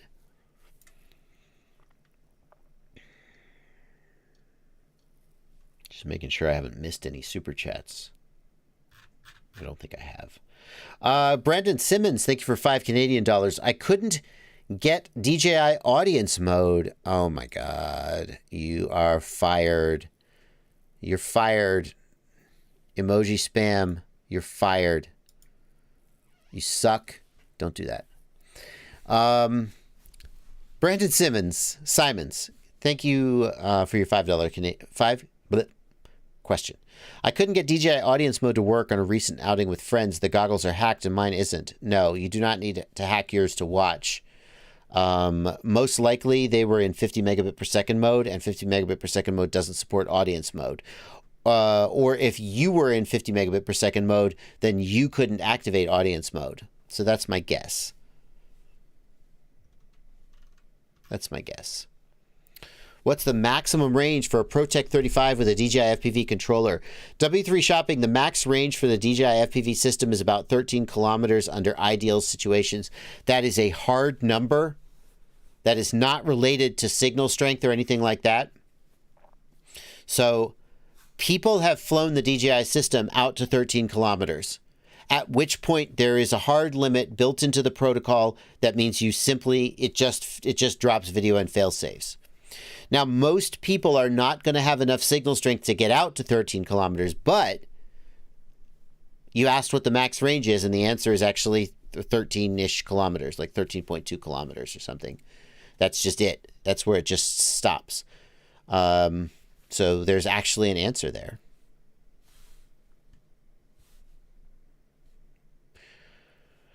Nixie FPV, what do you think about long-range FPV planes? I don't think about them a lot. I'm not that interested in them. They're good for testing range of video systems like Wesley Vardy does. There's your answer. You've been asking this question for the whole live stream.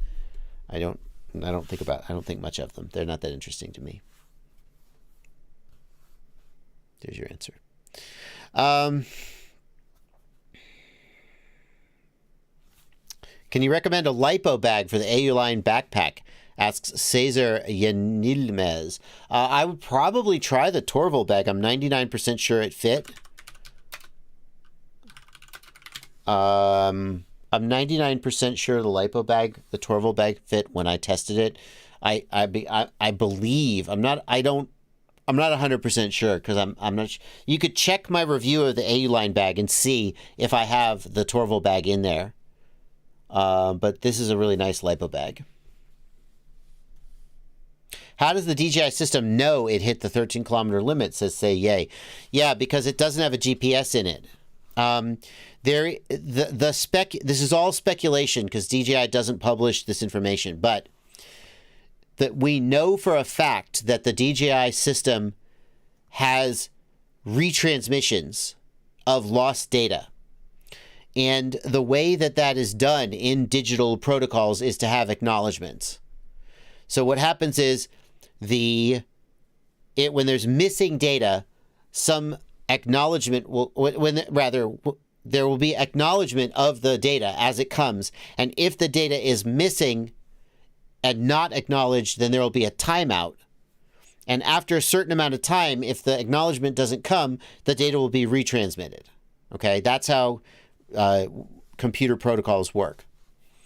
So the theory is that the timeout of the packet retransmission timeout is exceeded by the latency of the link, which means that the acknowledgements cannot arrive in time because the speed of light traveling through the air.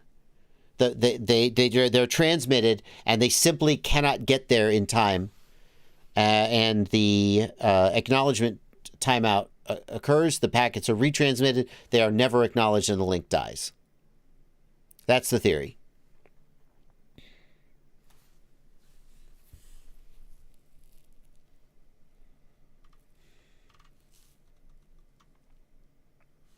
No one knows for sure, but that's the theory.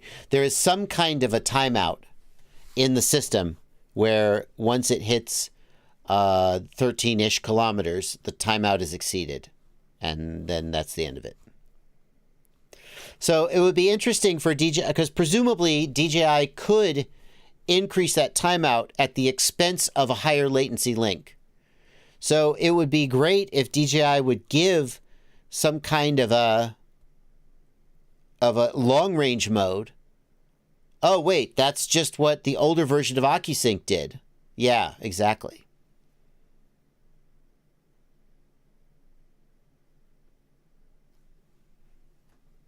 Anyway, there you go.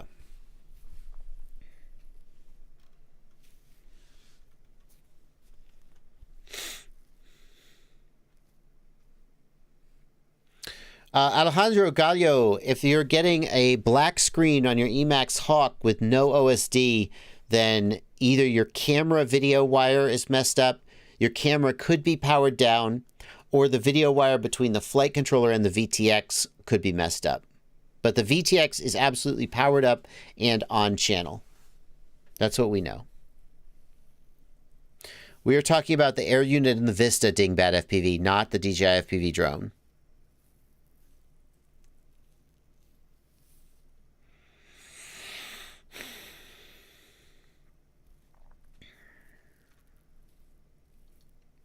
Omnidroid asks, my quad flies really well, but then it will randomly death spiral.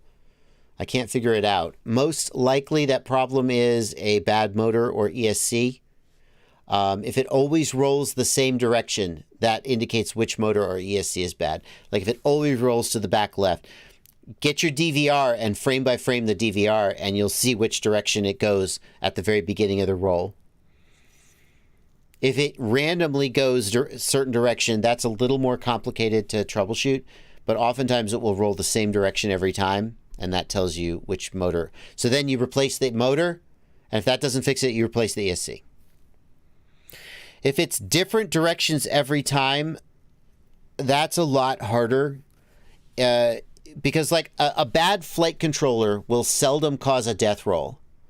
A bad flight controller could cause various other kinds of problems, but a death roll almost always means that a motor has stopped making thrust abruptly, and woof, then you get the death roll. It still could be a bad ESC. You could just, the ESC could be totally fried.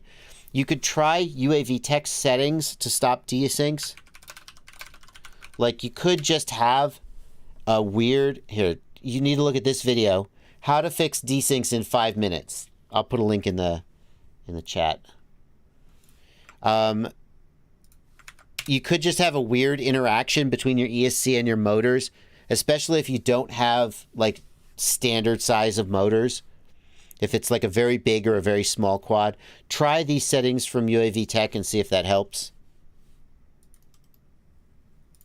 But if it's all if it doesn't go a consistent direction every time, it's probably not a bad motor. Because what are the chances that you've got 4 smoked motors? Like relatively low, not impossible.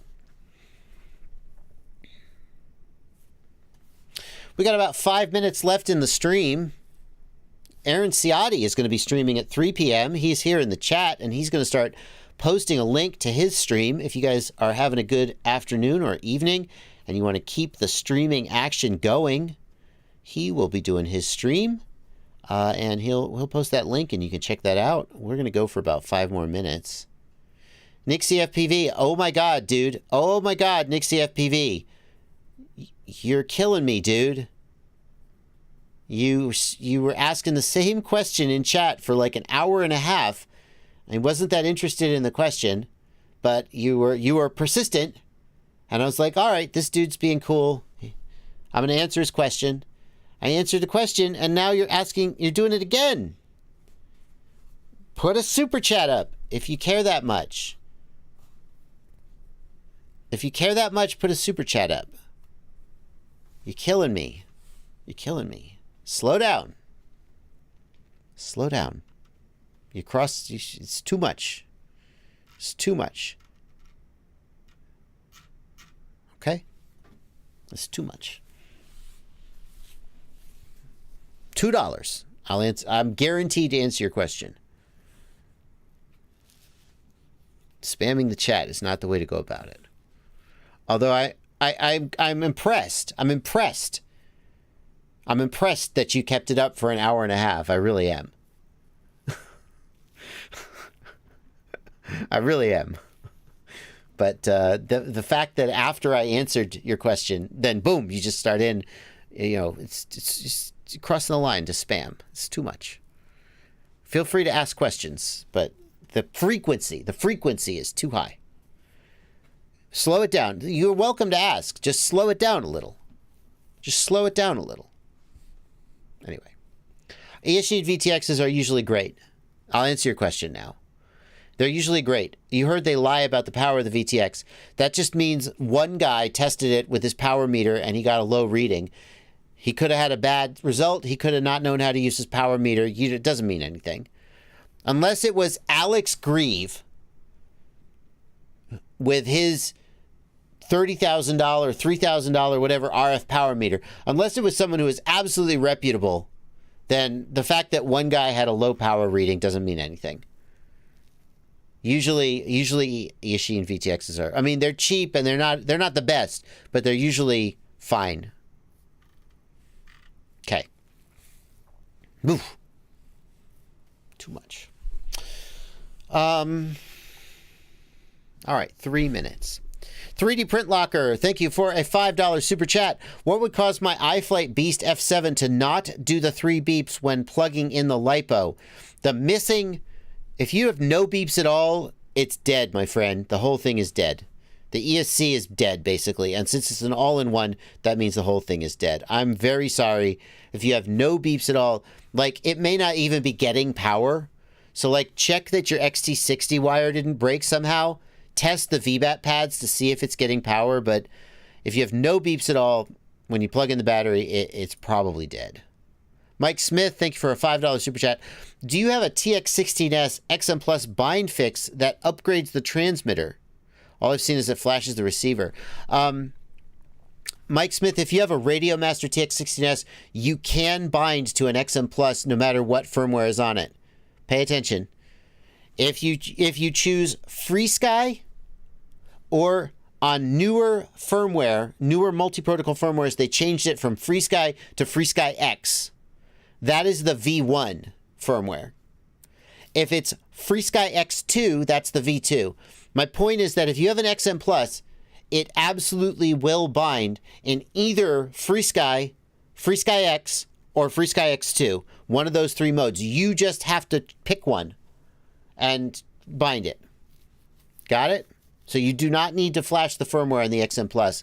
The TX16S can bind to it.